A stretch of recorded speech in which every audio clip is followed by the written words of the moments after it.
నేను ఒక చిన్న విషయాన్ని మీతో పంచుకుని నేను వాక్యంలోనికి వెళ్తాను. నేను అడిగిన అన్న, నాకు ఒక బేబీ గర్ల్ పుట్టింది, మీ అందరికి తెలుసు. అమ్మాయి పుట్టిన తర్వాత నేను వెళ్ళాను. ఎప్పుడూ నాకు డెలివరీ టైంలో హాస్పిటల్ వాతావరణం నాకు నచ్చదు, అక్కడ ఉన్నాను, నాకు ఇష్టం ఉండదు. మ్యాక్సిమం ఎస్కేప్ అవుతాను అక్కడ నుండి. అలాగే అయ్యాను పని మీద.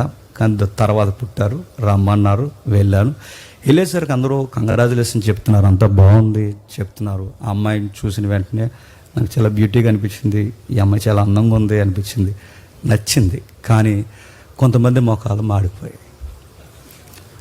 వాళ్ళు వచ్చి నాకు కంగ్రాచులేషన్ చెప్తున్నారు, కానీ వెనకాల ఒక స్లోగన్ చెప్తున్నారు, బాధపడకలే బాధపడకలే అంటే. మా అమ్మ వాయిస్ మారిపోయింది, మా అత్త సూత్తదలేవు ముఖం మారిపోయింది, మా చుట్టాల ముఖాలు మారిపోయాయి. చాలామంది నాకు ఫోన్ చేసిన ప్రతి ఒక్కరు, నేను మనసుకు బాధపడని చెప్తున్నాను, ఫోన్ చేసిన ప్రతి ఒక్కరు నాతో వాళ్ళకి తెలియకుండా ఎక్స్పోజ్ చేస్తున్న వర్డ్ ఏంటంటే బాధపడకు అంటున్నారు. నడుతున్న దేనికి బాధపడాలి? పిల్లకి ఏమైనా వ్యాధితో పుట్టిందా? దేనికి బాధపడాలి? తనకేమైనా కాలంకరా? దేనికి బాధపడాలి? ఆ అమ్మాయికి ఏమైనా అవయవాల లోపాలు ఉన్నాయా? దేనికి బాధపడాలంటే వెనకాల నిశ్శబ్దమైన పదం ఏంటి చెప్తున్నా, ఆ అమ్మాయి ఆడపిల్ల కనుక. నాకు బాధాకరమైన మరొక విషయం ఏంటి చెప్పిన, ఆడపిల్ల కొరకు ఆడోలే ఇలా మాట్లాడడం ఇంకా వింతగా అనిపించింది నాకు.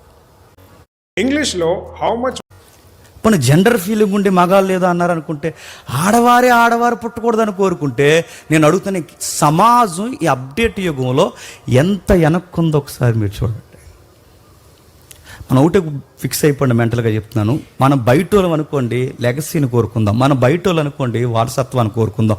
మన బయట వారం కాదు, దేవుని రాజ్య సంబంధం. మనకు జెండర్ ఫీలింగ్ ఏంటి?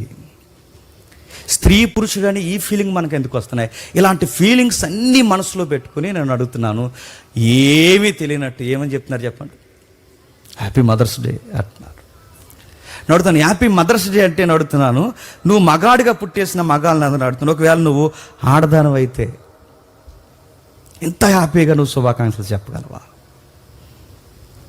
చాలామంది మీరు చూడండి, బైబిల్ అలా చదువుతూ వెళ్ళిపోతున్నప్పుడు దేవుని స్వరూపమందు దేవుడు ఆదామును చేసినని మనం చదువుతాం.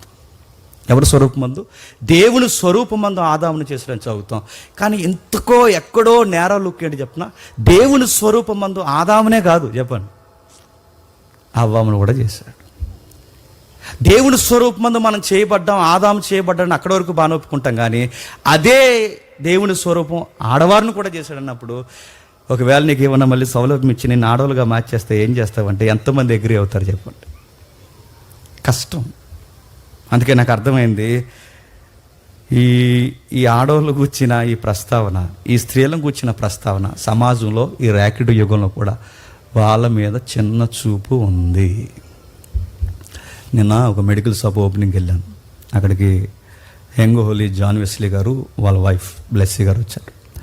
వాళ్ళు ఇరువురు వచ్చినప్పుడు బ్రదర్ ఏదైనా వర్క్ చూసుకొచ్చారు, ఏదో డిస్కషన్ జరిగినప్పుడు, జస్ట్ ఇప్పుడే హాస్పిటల్ నుండి వచ్చానమ్మా, నాకు రెండవసారి పాప పుట్టింది అనగానే ఆవిడ వెరీ గుడ్ బ్రదర్ కంగ్రాచులేషన్స్ అన్నారు. అప్పుడు నేను అన్నాను థ్యాంక్ యూ సిస్టర్, అయితే ఒక మాట, నేను కూడా బ్రదర్ టీంలోకి జాయిన్ అయిపోయాను అన్నాను. ఎందుకంటే వాళ్ళకి ముగ్గురు ఆడవాళ్ళు కదా, నేను కూడా బ్రదర్ టీంలో జాయిన్ అయిపోతానంటే అప్పుడు ఆ బ్రదర్ గారు ఏమన్నారంటే, అలా ఎలా కుదురుద్ది, ఇంకొకరు ఉన్నారు అన్నాడు.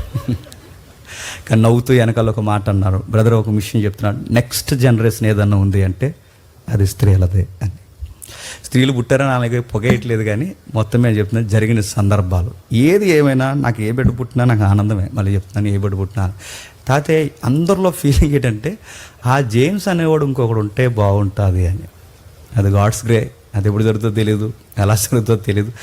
ఏదేమైనా కానీ ప్రేయర్ చేయండి.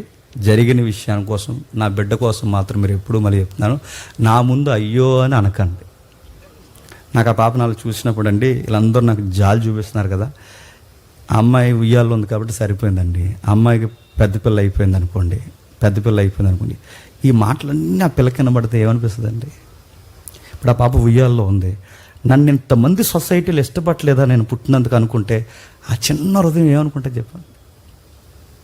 ఒకవేళ అలా అనుకుంటే ఆ బేబీకి ఇలా చెప్తాను, నువ్వు ఎవరికి నచ్చుతావో లేదో నాకు తెలియదు, కానీ చెప్పండి నాకు నచ్చుతావు డాడీ అని ఖచ్చితంగా నేను చెప్తాను. కాబట్టి దయచేసి ఆడపిల్లల్ని తక్కువ చూడొద్దు, అందుకే వాళ్ళిద్దరిని జడ్జిలో చేసేద్దాం అనుకుంటున్నాను. ఇలాంటి సంగతి దిగుతా. సరే.